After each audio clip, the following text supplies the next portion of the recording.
वो आपकी पूजा पाठ पर रीझें ना रीझें, पर वो आपके प्रेम पर रीझ जाते हैं। किस पर रीझ जाते हैं?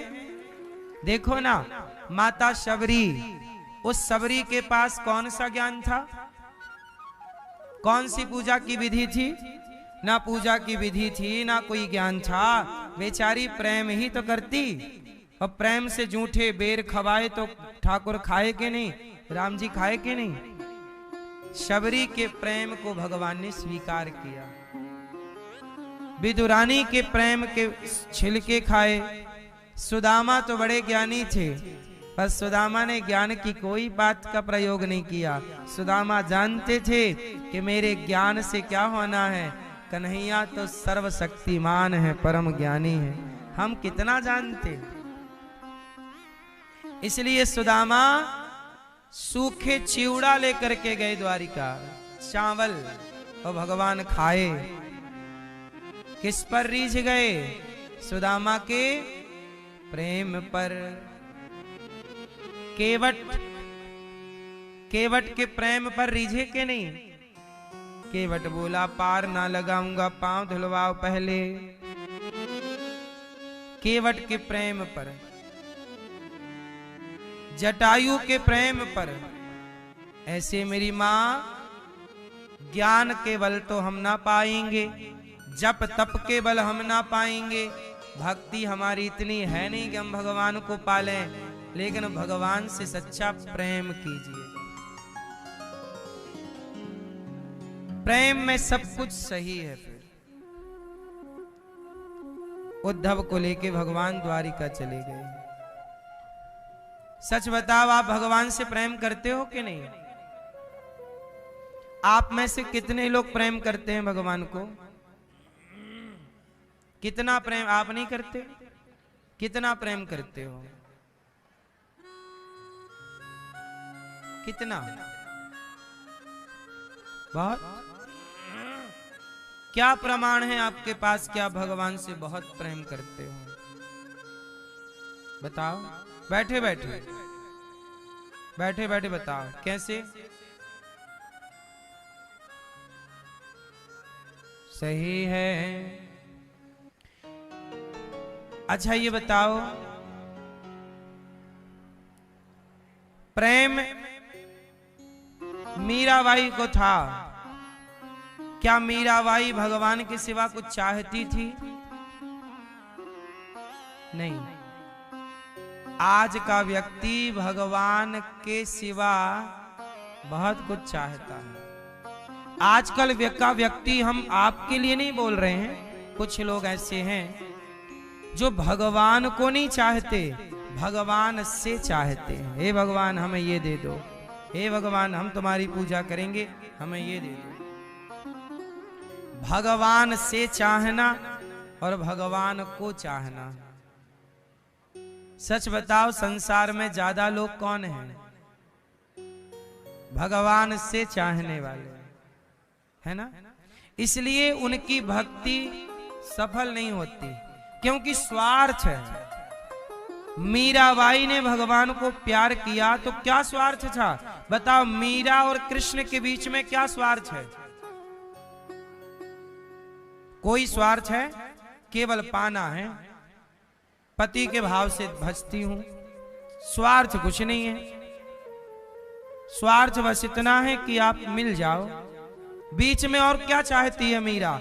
पद चाहती है कि प्रतिष्ठा चाहती है? उसके बेटा नहीं हुआ तो क्या मीराबाई बेटा चाहती है क्या? कुछ नहीं। आप लोग देखो, आपके और भगवान के बीच में कितना स्वार्थ के पर्दे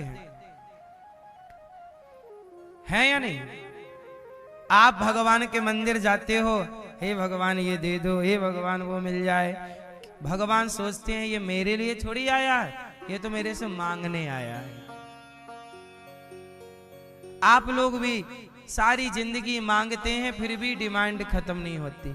चलो एक बार मांग लिया, 2 बार मांग लिया, 4 बार मांगती, जब बाल पक गए फिर भी मांगे जा रहे। अब तो छोड़ दो ये सब धंधा, अब तो भगवान से निस्वार्थ जुड़ जाओ। क्यों सारी जिंदगी भिखमंगी बने रहोगे? भगवान प्रहलाद जी ने भगवान से क्या, भगवान प्रहलाद जी ना छोटे बच्चे थे 5 साल के। प्रहलाद को जब भगवान नृसिंह मिल गए तो भगवान नृसिंह ने पूछा, प्रहलाद कुछ चाहिए? क्या चाहिए, बोल बेटा मांग। प्रहलाद जी ने कहा कि प्रभु मेरे अंदर आपसे कभी कुछ मांगने की इच्छा ही पैदा ना हो, ऐसा वरदान दे दो। कभी मैं आपसे कुछ मांगू ही क्यों मांगू? आप लोग बस, अब आप कहोगे महाराज जी भगवान से नहीं मांगे तो किससे मांगे?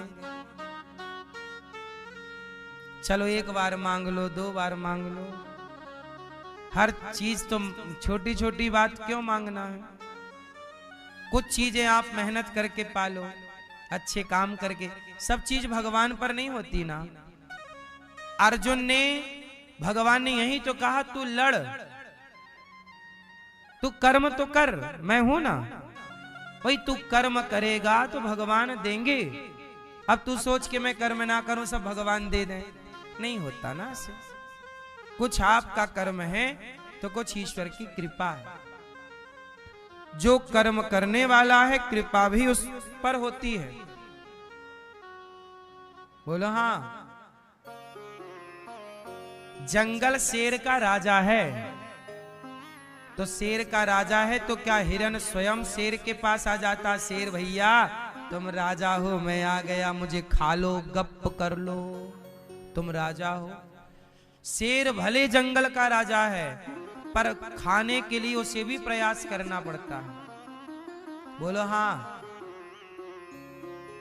राजा है इसका मतलब ये नहीं कि तुझे घर बैठे मिल जाएगा। बोलो हाँ। तो जंगल का राजा भी होगा, राजा भी होगा, उसे कर्म करना होगा तब वो राजा होगा। कर्म नहीं करे तो गीदड़ है।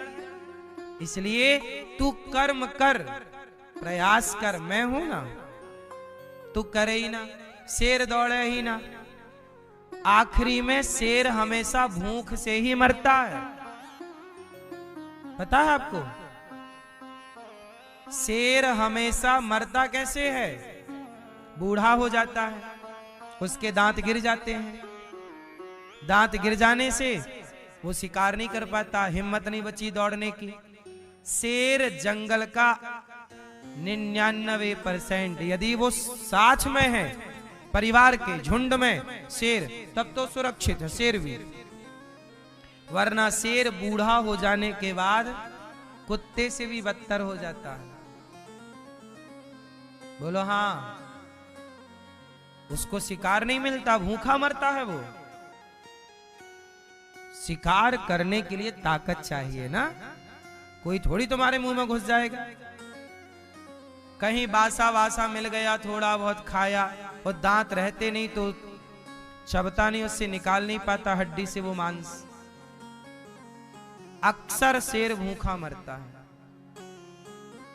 इसलिए मेरी माँ, जो आज का राजा है जंगल का, वही बुढ़ापे में भूख से मरता है। ये समय का परिवर्तन है, चक्र है। कभी आपकी सत्ता थी तो कभी आप आउट हैं, बाहर हैं। आप केवल देख सकते हैं, कुछ कर नहीं सकते। इसलिए आप पहले से ही भगवान की शरण में रहिए, भगवान के अधीन रहिए। आप ये मत कहिए कि मैं करता हूं, भगवान के आश्रित रहिए। भगवान सबके पालनहार है, भगवान सबके क्या हैं? पालनहार। यदि आप भगवान की शरण में हैं तो आप कभी दुखी ना रहेंगे। जब आप अपनी माँ के पेट में थे तब भी उसने आपको भूखा मरने नहीं दिया, तो यहाँ आपको भूखा नहीं मरने देंगे। चिंता सबकी भगवान को है। बूढ़ा शेर भले हो जाए पर उसे भी भगवान कुछ ना कुछ देते ही रहते, भले बासा दे, पुराना मांस दे, देते रहते। अजगर करे ना चाकरी, पंछी करे ना काम, दास मलूका कह गए सबके दाता, फिर भी प्रयास आप ना छोड़िएगा। भगवान उद्धव जी को लेके द्वारिका गए, भगवान का विवाह हुआ।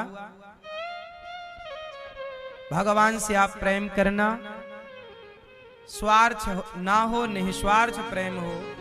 भगवान सब जानते हैं मेरे भक्त को क्या चाहिए। भगवान का विवाह रुक्मणी जी से हुआ, प्रद्युम्न हुए पुत्र, फिर अनिरुद्ध हुए, अनिरुद्ध का विवाह उषा से हुआ। भगवान कृष्ण के दूसरा विवाह हुआ जामवंत की बेटी से, तीसरा विवाह सत्यभामा से, चौथा यमुना जी से, पांचवा मित्रविंदा से, छठवां सत्या से, सातवां भद्रा से, आठवां लक्ष्मणा से। एक भामासुर नाम का दुष्ट था, उसने 16,100 कन्याओं को जेल में बंद कर रखा था। उन कन्याओं ने जेल से ही भगवान को पत्र लिखा कि प्रभु हमें जरासंध नाम का, हमें भामासुर नाम का एक दुष्ट ने बंदी बना रखा है, जैसे तैसे बचते बचाते आपको पत्र लिख रही हैं, हमारी रक्षा करो। तब भगवान ने सेना से आक्रमण किया और भामासुर को युद्ध में पराजित किया। कन्याओं को कर दिया आजाद। देवियों आजाद हो। कितनी कन्याएं थी? 16,100 कन्याओं को कहा जाओ जाओ जाओ, अपने अपने घर जाओ। कन्याओं ने कहा प्रभु अब हम कहीं जा नहीं सकते, हम यदि अपने घर जाएंगी तो लोग ताने मारेंगे, कहेंगे कि तुम तो दूसरे पुरुष के पास रहकर आई हो, पता नहीं तुम शुद्ध हो कि अशुद्ध हो। सीता मैया को जब नहीं छोड़ा बोलने से दुनिया ने, तो उन्होंने कहा कि हमें छोड़ देंगे, इसलिए अब हमें कोई स्वीकार नहीं करेगा। अब प्रभु आप भी हमें स्वीकार नहीं करेंगे तो हम कहां जाएंगे? तो जिन्हें कोई स्वीकार नहीं करता उन्हें भगवान स्वीकार करते हैं। और जिन कन्याओं को समाज में अपमान के साथ जिंदगी जीने पर वो मजबूर थी, उन नारियों को सम्मान के साथ कृष्ण की पत्नी होने का गौरव मिला, इस सम्मान के साथ समाज में रहने का अधिकार दिया। आज एक स्त्री बिगड़ जाए, अर्थात बिगड़ नहीं जाए, वो किसी पराये पुरुष के पास पकड़ी जाए, भले वो साफ सुथरी हो, पर दुनिया तो उसे गलत ही कहेगी ना। तो जरा ये भामासुर के कैद में रहने के बाद भला कौन उनसे विवाह करता, वो भी उस जमाने में। तो भगवान ने उनसे विवाह किया जिससे कोई विवाह करना नहीं चाहता था, जिनका समाज में अपमान था। यदि उनसे कोई विवाह कर भी लेता तो सारी जिंदगी ताने मारता कि तुम तो पराये मर्द के पास थी, वो तो हमने कृपा की कि तुमसे विवाह कर लिया। सारी जिंदगी ताने मारते लोग। कुछ को स्वीकार शायद कुछ कर भी लेते, लेकिन अच्छे लोग तो स्वीकार ना करते। ऐसी नारियों को भगवान ने स्वीकार करके सम्मान दिया है समाज में जीने और रहने का। और ये 16,100 कन्याएं कौन हैं?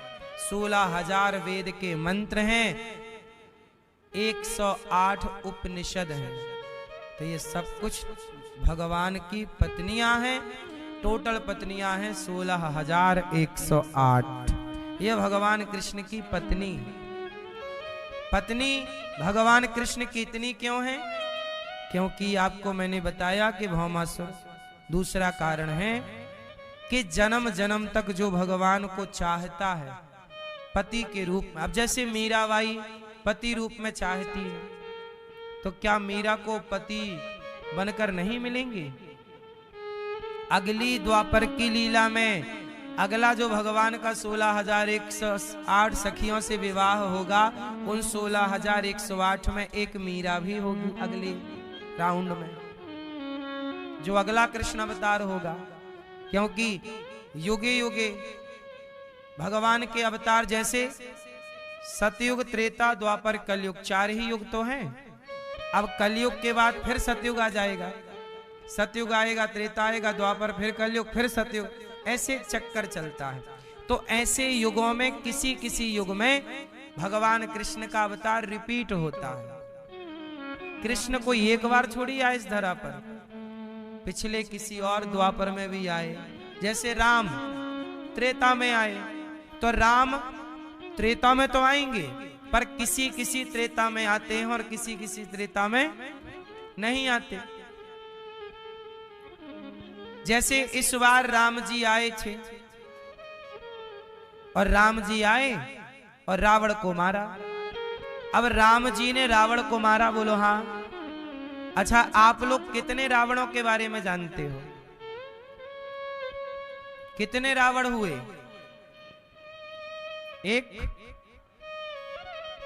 एक बार तो रावण कौन बना? जय और विजय श्राप के कारण रावण बने। एक बार रावण कौन बना? जलंधर रावण बना, वृंदा का पति। एक बार रावण कौन बना? शिव के गण नारद जी के शाप से रावण कुंभकर्ण बने।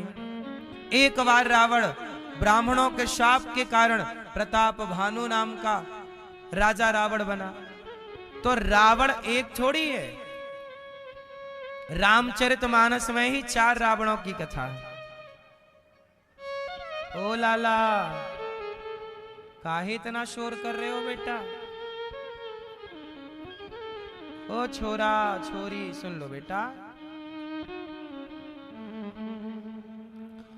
कितने रावण हैं? बहुत। 4 तो हमने गिनाए, जो हम गिना नहीं सकते वो भी बहुत। तो हर बार कभी राम आए तो जय विजय नाम के रावण को मारा, कभी आए तो प्रताप भानु नाम के रावण को मारा। ऐसे राम का अवतार किसी किसी त्रेता में होता रहता। ऐसे भगवान कृष्ण का अवतार। तो अगले अवतार में जो मीराबाई हैं, वो भगवान की 16,108 पत्नी में कोई एक पत्नी मीरा हो जाएगी। ऐसे ही जो अन्य युगों में स्त्रियां प्रभु को भाव से, पति भाव से भजती हैं, उन सबको जब कुल योग जोड़ा तो 16,108 आया। उनसे विवाह कर लेते हैं भगवान। एक अवतार इनके लिए होता है, विवाह के लिए होता है। क्या करें, अब कोई विवाह की जिद करे तो भगवान उसकी जिद पूरी करेंगे। इसलिए आप लोग भी भगवान से एक रिश्ता जोड़ लो। भाई पुत्र जो बनाना है, जो भगवान को भाई के भाव से भजती हैं, उन्हें भगवान द्रौपदी बना देते हैं, सुभद्रा बना देते हैं। जो पुत्र के भाव से भजती हैं, उन्हें यशोदा। अगली बार की लीला में भगवान आपको यशोदा बना सकते हैं। आपको सुभद्रा लीला में ले लें, आओ हमारे सरोल में आप आ जाओ। यही तो ईश्वर की स्वीकृति है, यही स्वीकार करना। इस तरह से भगवान के 16,108 विवाह, और हर रानी से एक एक बेटी। अब जो भगवान में पिता का भाव देखती हैं लड़कियां के प्रभु आप हमारे पिता, उनको भगवान अपनी बेटी बना लेते हैं। इसलिए एक एक बेटी, 16,108 बेटियां हैं भगवान कृष्ण की, और बेटे भी हैं। एक रानी से 10-10, 16,108 गुणित 10 कर लो, बेटों की संख्या आ जाएगी। ये सब भगवान के संबंधी है। इस तरह से भगवान का परिवार है, और भगवान इतना बड़ा परिवार लेके चल रहे हैं। 16,108 पत्नियां हैं, लेकिन भगवान फिर भी मुस्कुरा रहे हैं। और आप लोग एक ब्याह करके मुंह लटका लेते हैं। थोड़ा मुस्कुराया करिए। क्यों, आप मुस्कुराते हैं कि नहीं? भगवान कितने विवाह हुए, फिर भी वो मुस्कुरा रहे हैं। और यहां आज का आदमी एक विवाह के बाद परेशान है। सही है? सही है? नहीं सही? भगवान ने रुक्मणी जी से बढ़िया प्रेम से बात करते। जितनी पत्नियां हैं उतने कृष्ण बन के रहते हैं भगवान, सबके साथ अलग अलग। भगवान ने बाणासुर पर कृपा की राजा नृगो नाम नरेंद्रोहा। इक्ष्वाकु वंश के राजा हैं नृग। भगवान ने राजा नृग पर कृपा की और नृग ने गौदान किया, जिसके कारण उन्हें भगवान कृष्ण का साक्षात्कार हुआ। जो आप लोगों से हम कहते हैं कि हमेशा जीते जी पुण्य करते रहा करो, गौदान जीते जी जरूर करना। राजा नृग ने गौदान किया तो भगवान की प्राप्ति हुई। आप लोग भी जीते जी गौदान कर लेना। गाय की पूंछ पकड़ के ही वैतरणी पार होती है। आप में से किसी ने बचपन में गैया चराई है? तो गैया चराई होंगी तो गैया बारिश में नदियों में नदी से पार हो जाती है। कई बार गैया चरने के लिए नदी के उस पार चली जाती है। तो आप लोग कैसे पार होते हैं? हम बचपन में गैया चराते थे और गैया जब पार जाती तो हम भी पूंछ पकड़ लेते गैया की, तो आसानी से गैया नदी पार करे तो हम भी पार हो जाएं। ऐसे ही नदी पार गैया चरती तो हम भी नदी उसकी पूंछ पकड़ के पारी तो नहीं, क्योंकि बारिश में नदियों का पाट चौड़ा होता है। तैर पाना संभव नहीं होता इतना लंबा। तैरना आता तो है हम लोगों को, लेकिन थोड़ा आधा तैर लेते हैं, आधा गैया सहयोग कर देती है। तो जैसे गैया की पूंछ पकड़ के ये वाली नदी पार होती है, ऐसे जो गौ सेवा करते हैं, गौदान करते हैं, उनकी बैतरणी नाम की नदी पार होती है गौदान से। इसलिए गौरी गोपाल गौशाला में आया करो, गौदान किया करो। मार्गशीर्ष माह चल रहा है, अगहन, सारे पापों का हनन करने वाला ये माह है। आप तुला दान कर सकते हैं इस माह में। जितना आपका वजन है उतने वजन का चारा, दलिया गाय को दान करने से जीवन की सारी जितनी भी समस्याएं हैं सब खत्म हो जाती हैं। शरीर में नहीं लोग कहते अलाह बलाह भगवान जाने क्या क्या। तुला दान करने से ये सारी अलाह बलाह सब गैया उसे खा के पचा देती है। इसलिए बच्चों का आपका तुला दान। भगवान राजा नृग पर कृपा करते हैं चूंकि गौदान किया। एक बार पौंड्रक नाम के एक राजा को, जो गलत तरीके से भगवान बन के घूमता, पौंड्रक नाम का एक दुष्ट व्यक्ति था, वो भगवान बन के घूमता रहता, वो अपने को भगवान समझता था। अच्छा एक बात बताओ, भगवान कौन है? कौन है भगवान? आप बताओ भगवान कौन? Who is God?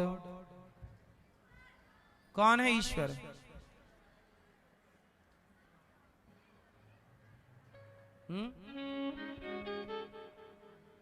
भगवान कौन है जो रक्षा करते हैं? कौन रक्षा करता है आपकी?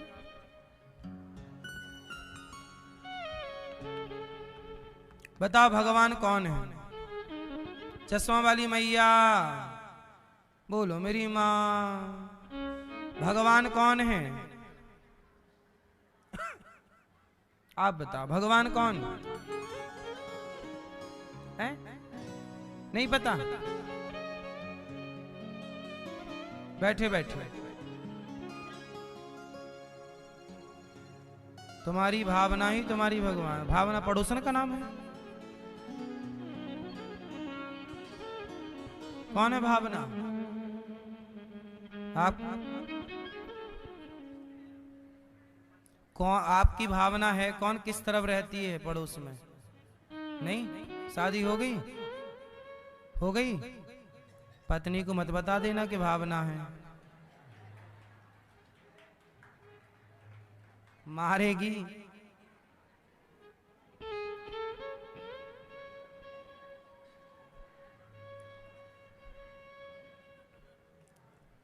भगवान किसे कहते हैं? पीछे वाले भैया,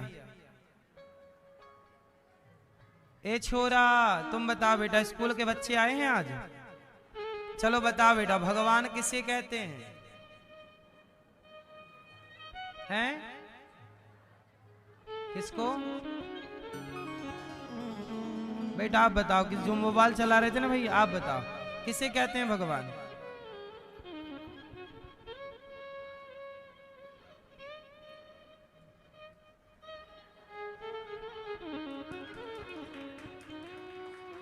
हैं? जो आपको शिक्षा दे वो आपके लिए भगवान। तो भगवान की परिभाषा आपने अपने हिसाब से बना ली। यही है सनातन। सब अपने अपने हिसाब से भगवान डिजाइन कर रहे हैं।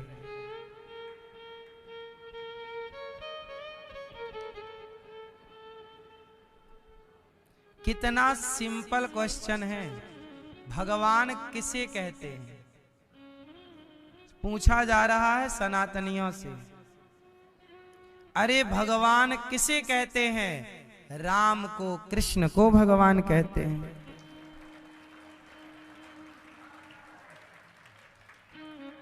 भगवान किसे कहते हैं? राम को भगवान कहते हैं, कृष्ण को भगवान कहते हैं, नारायण को भगवान कहते हैं। ये कहां तुम्हारी आवना भावना घुस रही है? राम को भगवान। भगवान कौन है? भगवान कौन है? भगवान कौन है? कृष्ण, राम, नारायण। भगवान कौन है? भगवान शिव। 5 नाम याद कर लो। भगवान विष्णु,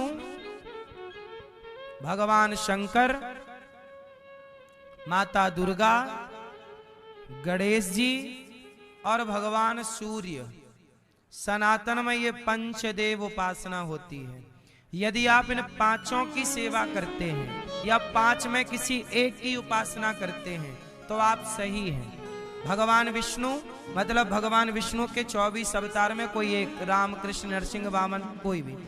भगवान शंकर, शंकर बोले तो गणेश, शंकर बोले तो 12 ज्योतिर्लिंग, शंकर जी बोले तो हनुमान जी, बात एक ही है। दुर्गा, दुर्गा मतलब 52 शक्तिपीठ। कोई भी देवी की आप उपासना कर रहे हैं, यदि वो देवी दुर्गा माँ है, काली माँ है, कामाख्या माँ है, भद्रकाली है, वो देवी है।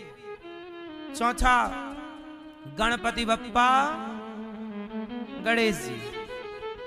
और 5वें भगवान सूर्याय नमः, आदित्याय नमः। सनातन में इन 5 की पूजा होती है और ये 5 भगवान की कोटि में। ये 5 किसकी कोटि में है? और ये 5 एक ही हैं। चूंकि व्यवहार में 5, जैसे उंगलियां 5 हैं पर 5 उंगलियां एक ही हाथ से जुड़ी हैं। मूल में हाथ एक है, ऊपर व्यवस्था के लिए 5 हैं। उसी तरह मूल में एक भगवान श्रीमन नारायण है। एक नारायण जब व्यवस्था करते हैं तो अपने को 5 भागों में डिवाइड कर लेते हैं। इसलिए शिव पुराण पढ़ो तो शिव जी के द्वारा सृष्टि दिखाई पड़ती है। देवी भागवत पढ़ो तो देवी जी के अनुसार, गणेश पुराण पढ़ो तो गणेश जी के अनुसार, विष्णु पुराण पढ़ो तो भगवान विष्णु से। तो आप लोग कंफ्यूज हो जाते हैं कि ऐसा उसमें लिखा, ऐसा। कंफ्यूज होने की जरूरत नहीं है। कल्प कल्प का भेद होता है। कल्प, अब आप देखो सत्संग नहीं करोगे तो आप ये नहीं जान पाओगे कल्प किसे कहते हैं। और जब तक कल्प नहीं जानोगे तब तक सनातन का मूल ज्ञान नहीं जान सकते। आप लोग कल्प जानते हो? जानना चाहो तो हम बता दें। कल्प कल्प का भेद है। कैसे? कल्प किसे कहते हैं? ब्रह्मा जी के एक दिन को कल्प कहते हैं। ब्रह्मा जी का एक दिन कितना बड़ा होता है? एक दिन में 1000 बार चतुर्युग बीत जाते हैं। चतुर्युग मतलब सतयुग, त्रेता, द्वापर, कलयुग। सतयुग, त्रेता, द्वापर। जैसे 7 दिन बीत जाएं तो सप्ताह कहते हैं, 30 दिन बीत जाएं तो माह कहते हैं, 365 दिन बीत जाए तो वर्ष कहते हैं। उसी तरह जब 1000 बार चारों युग बीत जाएं, उसे एक कल्प कहते हैं। एक कल्प में 14 इंद्र होते हैं। मतलब देवताओं के राजा कौन है? इंद्र। स्वर्ग में 14, ब्रह्मा जी का एक दिन इतना बड़ा है कि एक दिन में 14 इंद्र बदल जाते हैं। 14 मनवंतर। जैसे ये वर्तमान में वैवस्वत मनवंतर चल रहा है, श्वेत वाराह कल्प चल रहा है। समझ में बात आई? अब पुराणों में अलग अलग कल्प की कथा है। किसी कल्प में भगवान विष्णु ने सृष्टि की, किसी कल्प में शिव जी ने सृष्टि की, तो कहीं गणेश जी ने, तो कहीं दुर्गा जी ने। जैसे घर का काम कभी जेठानी ने वही काम किया तो कभी आज देवरानी ने कर लिया, कभी उन्होंने वही काम किया तो कभी इन्होंने। काम वही है, सृष्टि उत्पन्न करना, पालन करना, संहार। ऐसे कभी इन्होंने कर ली तो इनके बारे में शिव पुराण में लिख गया, देवी जी ने कर ली तो देवी पुराण में लिख गया। इसलिए हमारे पुराणों को समझना हो तो कल्प कल्प के पुराण हैं। कोई एक ही कल्प के सारे पुराण नहीं है। कोई पुराण उस कल्प की बात कहता है, कोई पुराण इस कल्प की बात कहता है, कोई पुराण उस, मतलब हमारे यहाँ हजारों करोड़ों वर्ष पुरानी परंपरा जीवित है। अब इसी विज्ञान को तो, इसी साइंस को तो सनातनियों को समझना था, पर वो समझ नहीं पाए। इस अज्ञानता का परिणाम क्या है? अब जैसे स्कूलों में बच्चों को पढ़ाते हैं कि डार्विन ने कह दिया कि आप बंदर की संतान हो, तो मान लिए कि बंदर की संतान, तुम्हारे पूर्वज बंदर थे, ऐसा पढ़ाया गया। भाई, बंदर की संतान हम लोग नहीं है। क्योंकि अब स्कूल में यही पढ़ाया जाता है। ये प्रश्न आएगा तो लिखना पड़ेगा डार्विन, वरना नंबर कट हो जाएगा। लेकिन सच्चाई ये नहीं है। सच्चाई ये है कि हम बंदरों की संतान नहीं है साहब, हम ऋषि मुनियों की संतान है। इसलिए हमारे यहाँ गोत्र होता है। अच्छा बच्चों, ये बताओ, आप लोगों ने मोहनजोदड़ो हड़प्पा संस्कृति पढ़ी है? हैं? कितने साल पुरानी है वो? अच्छा, कौन सी पुस्तक को 5000 लिख गया है?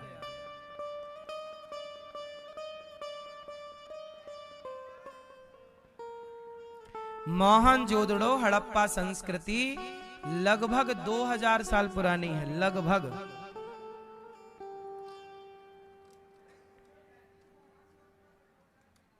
जरा सोचिएगा, भारत की जितनी भी संस्कृति है, दुनिया की संस्कृतियों की मैं बात करूं, आप मोहनजोदड़ो हड़प्पा संस्कृति उठा लीजिए, आप मुसलमानों की उत्पत्ति की हिस्ट्री उठा लीजिए। मुसलमान कब धरती पे आए, अर्थात कब वो देखे गए, तो 1400 साल पहले हिजरी के अनुसार। ईसाई कब देखे गए? 2000, आज 25 चल रहा है, तो 2025 साल पहले ईसाइयों का प्रमाण मिला। आप ये समझ लीजिए, ईसाइयत कब आई? 2000 साल पहले। और इस्लाम कब आया? 1400 साल पहले। पर सनातन कब आया? मोहनजोदड़ो हड़प्पा संस्कृति कब आई? चलो चलो, बच्चों ने बोला 5000 साल, तो मान लेते हैं थोड़ी देर के लिए। 5000 साल पहले यदि मोहनजोदड़ो हड़प्पा संस्कृति आ गई, तो जरा सोचो कि हमारे यहाँ तो राम सेतु 8 लाख साल पुराना है। सनातन के अवशेष तो मोहनजोदड़ो के पहले भी थे। राम सेतु कितना पुराना है? लाखों साल पुराना। और तुम बात और सुनो, अभी पानी के भीतर द्वारिका मिली है। मोदी जी पूजा करने भी गए थे, उस द्वारिका की जब खोज हुई, सर्च हुआ, तो पता लगा कि वो द्वारिका 5,500 साल पुरानी है। भागवत जी में लिखा है कि जब भगवान कृष्ण गए तो जाते ही भगवान ने पानी में द्वारिका को डुबा दिया। जो भागवत जी में लिखा था कि द्वारिका पानी के अंदर है, अब वो द्वारिका पानी में मिल गई, तो सही साबित हो गया ना कि भागवत जी में जो लिखा है वो सही लिखा है। मिल आज रहा है, पर बातें लिख दी गई पहले, क्योंकि जिन्होंने लिखा वो सब जानते थे। और आज खोज हुई तो द्वारिका 5,000। अब सोचो कि कुरुक्षेत्र में महाभारत कब हुआ? कृष्ण के टाइम पे। कृष्ण कब थे? 5,500 साल पहले। तो हमारा इतिहास जब लाखों साल पहले से मौजूद है, तो हम क्यों कहें कि हम बंदर की संतान हैं? भाई, जिसका इतिहास मौजूद ना हो वो कहे कि हम बंदर की औलाद हैं। आप भटक गए, आपको आपके पूर्वजों का कोई इतिहास नहीं पता। हम सनातनियों को तो सब पता है, इसलिए हम क्यों मान लें कि हम बंदर की संतान हैं? हमारे यहां तो जिस दिन सृष्टि हुई उस दिन का अवशेष और उस दिन का लिखित में वेदों और पुराणों में सब मौजूद है ना। ये कोई सामान्य बातें नहीं है साहब, बहुत गंभीरता से आपको समझना पड़ेगा। अच्छा बताओ बच्चों, बताओ पृथ्वी चपटी है कि गोल? कब पता लगा कि गोल है? हैं? क्या? देखो, ये बच्चों को पढ़ाया गया किसी वैज्ञानिक का नाम कि उसने बताया पृथ्वी गोल है, इसने कहा कि पृथ्वी गोल। अब ये बच्चों को, इन बच्चों को अपना, अब गलती इनकी नहीं है, गलती पढ़ाने वाले जो हमारी सरकार ने जो शिक्षा नीति बनाई वही गलत है। दुनिया को पता कब लगा कि पृथ्वी गोल है? कुछ साल पहले दुनिया मानती थी पृथ्वी चपटी है। पृथ्वी गोल है जब सैटेलाइट छोड़ी गई, जब ऊपर से देखा गया तब पता चला पृथ्वी गोल है। सोचिएगा, उसके पहले दुनिया मानती थी पृथ्वी चपटी, लेकिन तब भी सनातन कहता था नहीं जी, जब सैटेलाइट नहीं थी, जब कोई वैज्ञानिक युग नहीं था, तब भी मैं मतलब सनातन कहता कि पृथ्वी गोल है। बात समझ में आई? मतलब इन बच्चों ने आज जो पढ़ा है ये हमारे सनातन में हजारों साल पहले पढ़ा दिया गया है। बात समझ में आ रही है? गलती क्या है कि hमारी जो वर्तमान की शिक्षा प्रणाली है सरकार उसे ठीक कर ही नहीं रही है। अच्छा एक बात बताओ बच्चों, बताओ बृहस्पति जी एक चक्कर कितने वर्षों में लगाते हैं?